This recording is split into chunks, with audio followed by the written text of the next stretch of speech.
Some of you are still adjusting to the reality of the situation. I think that my screaming actually helps, but I won't scream in this video because it helps you see that I'm honest, it's real, they're changing my voice, etc., etc. I'm going to go over Jeremiah 50 again. Okay, and remember, scribes, their wordplay, you understand me? Dionysus the theater. Think a bunch of gays in the Greek theater, a bunch of frats, a bunch of patricians, governing class groups that say that no one can be above them, social clubs, gentlemen's clubs. You'll get it, okay? These people are sick, they are insane, they are cowards. That's why in Revelations, one of the first things it says outside the gates, are the cowards, right? The cowards will be consigned to the burning lake of fire.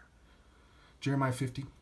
Okay, let's shoot over to how they're laid waste. 35.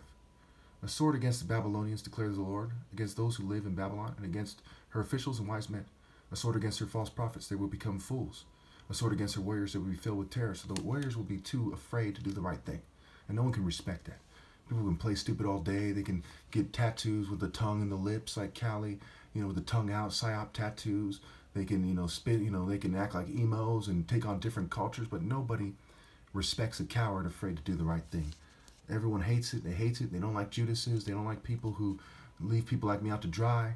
They know in their hearts when they look around and they see women dating scum that the righteous were screened out while they dated bitch-ass motherfuckers.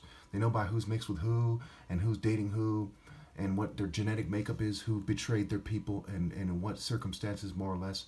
And, they're afraid of terror because they're born as Judases of their respective culture or cultures, and peoples or peoples.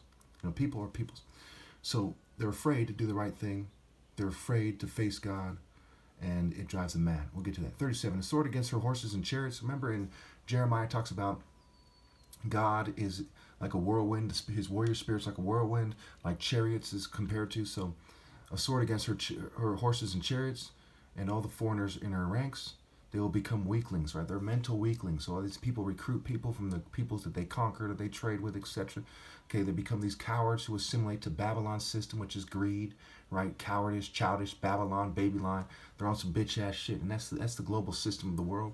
They thoroughly infiltrated the structures of all cultures that are allowed, and it's over. It's laid desolate. So next verse, a sword against her treasures, they will become plundered. They're supposed to restore treasures, a heart of gold, right? Speaking the truth and standing firm in the divine order.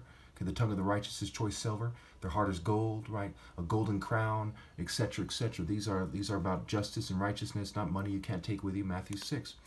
Okay, so next verse. A drought on her waters, they will dry up, for it is a land of idols, idols that will go mad with terror because they are regretting their situation. As people ask themselves who they are and they see that they're beta-ass bitches, tech nerds, brutes, assorted fucking cowards, weirdos, taking paths that their parents damned them to.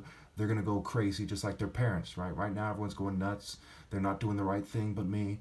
And all the survivors, they're just going to keep going nuts and nuts and descending more and more into madness, into the realm of the dead. The people where all the martial art principles, the true martial art principles, discipline, timing, focus, morals, heart, love, there's not going to be any of these things, just a bunch of weirdos pretending to care, showing less than animal affection to each other. This is the situation.